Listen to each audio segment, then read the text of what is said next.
Hi there and welcome to First Taste, the show where we listen to albums and then compare every band to Radiohead. I'm Mido. I'm Chris. And today we are listening to Bon Iver's new album, Kid A. 22 a Million.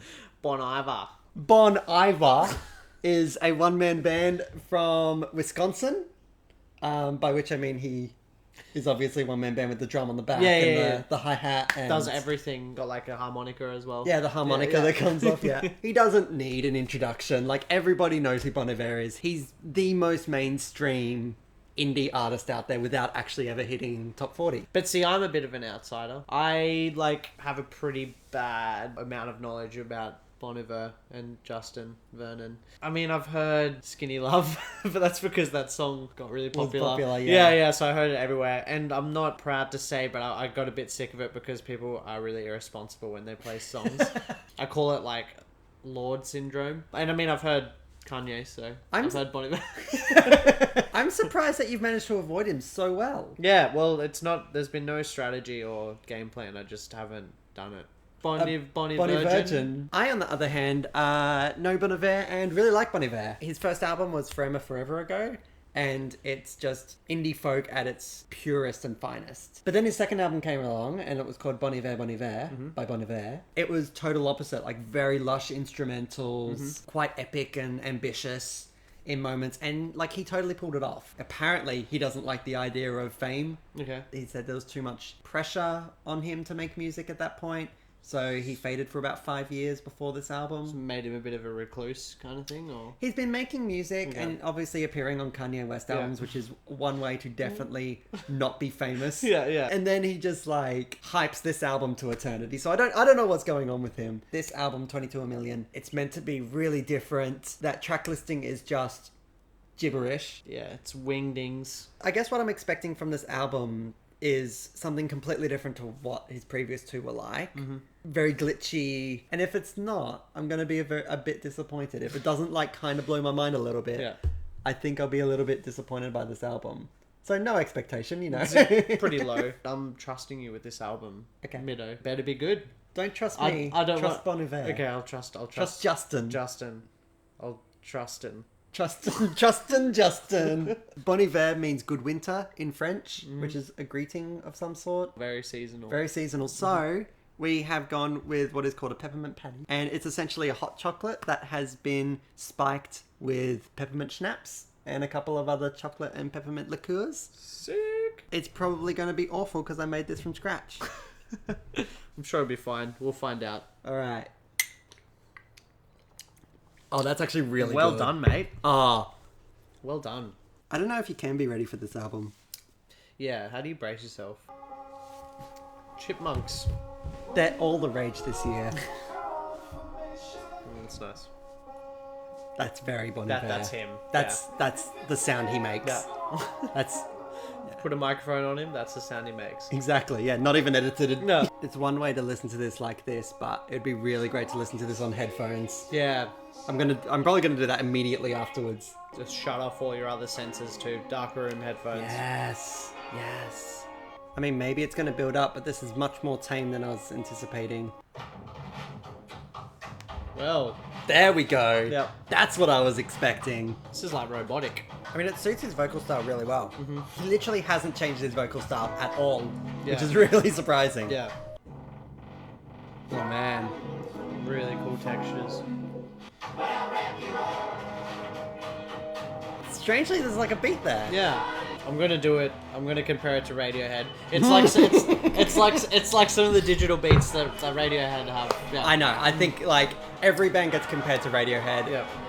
Who's doing something interesting, and especially Bon Iver, already changing his sound once, he's changed it the second time out of 3 albums, but it's kind of apt. As silly as I was being in the beginning, it kind of is his Kid A. It's second song, I shouldn't be calling it his Kid A after 2 songs. You're totally not buying into that hype, are you? No, not at all. So he does this a lot. Oh, not a lot, a bit. Woods. You know Woods? Yeah, of course. Yeah. Yeah, That's that entire song was like that. To be honest, I kind of find this a bit boring. I never find it that interesting because a lot of people doing it, like Frank Ocean had a track like this. yeah. Sorry, James Blake had a track like this. Was he the trailblazer though? Is he the one who did it really first, and then James Blake caught onto it, or? And Kanye does it a bit. Yeah. I don't know who was really first. The first I actually know of is Regina Spektor. Yeah, right. Yeah. With what's it called?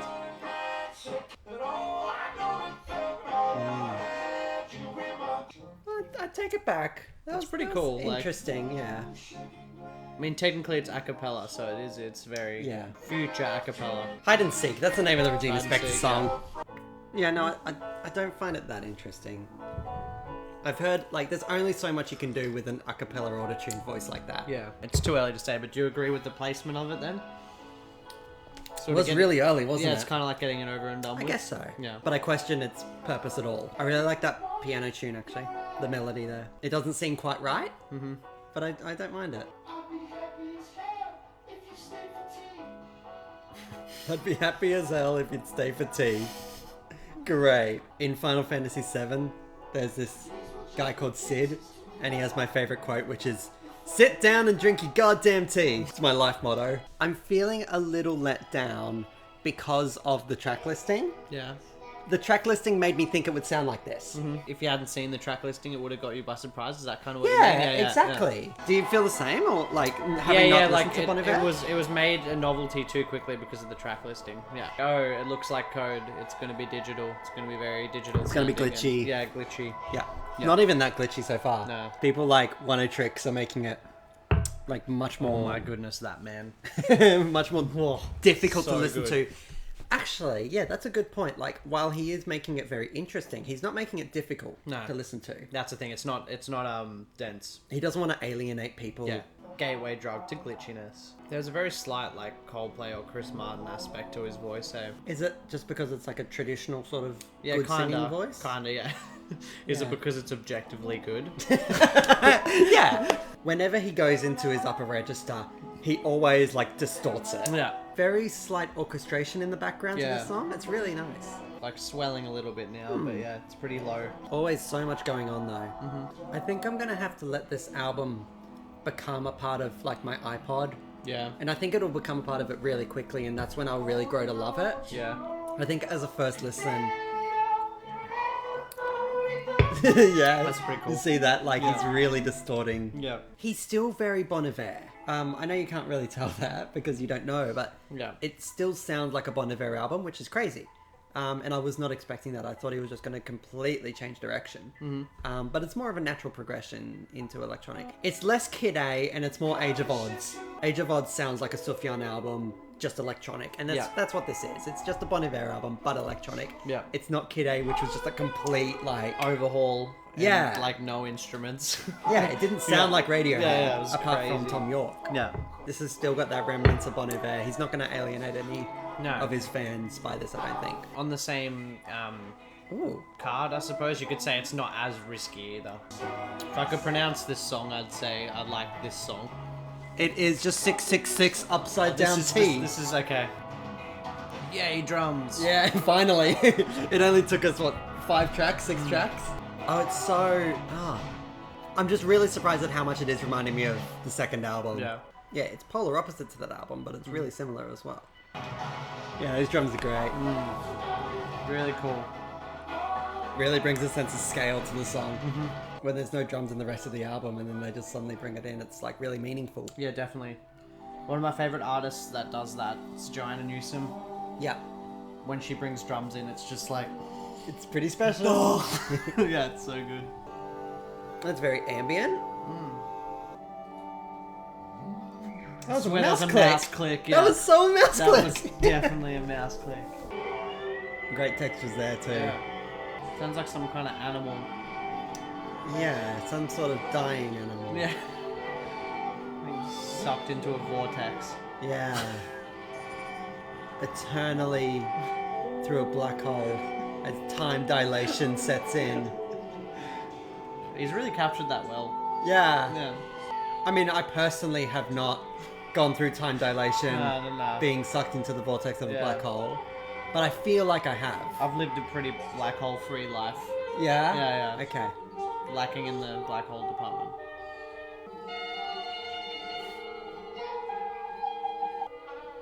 That buzzing of the strings on the guitar, I think it's a guitar string buzzing, is something he did a lot in Forever Ago. Yeah. It's very reminiscent. It's a bit heartwarming in a way because of my love of that album. Kind of brings me back a little bit. It's nice. Sounds like it would be one of the easier ones to perform live. This feels a lot like Deathbreast from Bon Iver. He is just a really proficient songwriter. None of the music ever sticks out to me as being oh, that was a bit clunky or anything like that. He's always so smooth with everything that he does. His ideas seem to flow really well. Even it's he's trying to be glitchy, but he can't help but be cohesive. Yeah. Cohesion's overrated. It's hard to come up with opinions. Yeah, for it's this. pretty tricky. Everything's just happening. It's hard to pick out one thing and be that's cool. Pointing at things, yeah, exactly. Yeah, more just a general sort of experience of the album. It's just sounds like he's just blowing into an accordion and just seeing what happens. Yeah. It's got that effect of whenever someone's proficient at an instrument and they try to intentionally play badly. Yeah. But you can't play completely terribly. Banjo. I was gonna say it's very Forever Ago, but I don't think there's a banjo on that album. Harking back to his folk roots, I don't think it's actually something that he's really done much of before. 0.00000 million.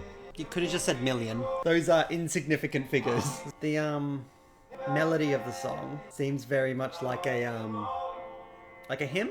Yeah. Almost. Hymnal. Yeah, it's got a very traditional sort of flow to it, I guess. Very easy to sing along to. I think out of all albums we've listened to on this show, there are no albums shut us up this much. No, and I don't know if that's a good thing or not. Yeah, I'm not sure what that means. Is it because we're listening to it so intently, and it's in capturing us, or is it because there's just not too much to talk about? Yeah, it's fairly calming and relaxing. I could fall asleep to this quite easily. Yeah. But I guess I am pretty tired. Oh. Right. Sounds like it. Boom, done. I just don't know what to think about that, to be honest. I don't know where my expectation was. There was a certain level of hype associated with it for me, but I wasn't thinking it was going to be amazing or incredible or mind-blowing or anything of this. I thought it was going to be weird, and I thought it was going to be totally different to anything that he's ever done before. But it wasn't. It was actually really quite similar to his previous albums in a way, and it had a very unique sound, all these digital sort of weirdness and flourishes and that sort of stuff. But in the end, it was just a Bon Iver album. Yeah, it was pretty good, pretty interesting, and I'm a bit of a sucker for glitch and noise elements within music. You are, yes. Yeah, I do like that kind of abrasiveness. With the track list especially, you would assume that was the one underlying theme and motif for that album. But there were a few songs and maybe it's just because the last song's fresh off my mind, but there wasn't any. No, that was very normal. That was just standard. So my expectation of it was greatly persuaded by the track listing, by the album artwork. I just wish that it was kind of normal because it took away that surprise from me. The surprise for me was that it was actually more of a Bon Iver album than I was anticipating it to be. And that's the plus side, is he didn't go too crazy. That he alienated his previous fan base, but it also means he wasn't. That's what I mean. He wasn't able to risk as much, or it wasn't as risky. It was really safe. Yeah, it was a bit too safe for a noisy electronic album. It was very safe. Yeah. For better or worse. Yeah. If there's one thing, I would definitely recommend not just listening to it once and maybe listening to it with headphones on different speakers. Yeah, I want to experience this album in every way possible. Yeah, definitely before. At night, at daytime, on its own, and then mixed with his other songs, and then mixed on a full my stomach, iPod. not having exactly. eaten. No. Yeah, but definitely before making any solid judgment calls, I think you'd need to at least give it that justice. And because it's a relatively short length, it's totally something you can do. I'll probably listen to it again. Yeah, and there will be a lot to kind of gleam off further listens. Yeah. Definitely, but I mean, I don't want to call it his worst album yet. I mean, at the moment, after a first listen, that is where it is sitting. I think it's fine. I think it's good, average to good, Yeah, for sure. The defining thing for me now will be what he does next, which is a bit Sure.